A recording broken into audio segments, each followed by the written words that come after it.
Let us know the differences between infectious cough and allergic cough. Infectious cough caused by bacterial, viral or fungal. It can be seen in conditions like common cold, flu, bronchitis or pneumonia. Whereas allergic cough, it can be triggered by allergens like pollen, pet dander, smoke, dust mites. It can be related to allergic rhinitis or asthma. In infectious cough, the duration can be acute, like it may be few days to few weeks.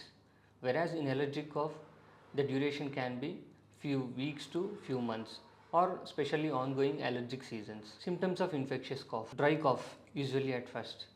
Later it becomes productive cough. Can be associated with mucus or phlegm. Sometimes it may be greenish or yellowish. Can be associated with fever, sore throat, fatigue and body aches. Whereas in allergic cough, the symptoms are usually dry cough, more worsen at nights or in early mornings, triggered by exposure to allergens. Can be associated with running nose, itching, itchy throat, postnasal drip, watery eyes.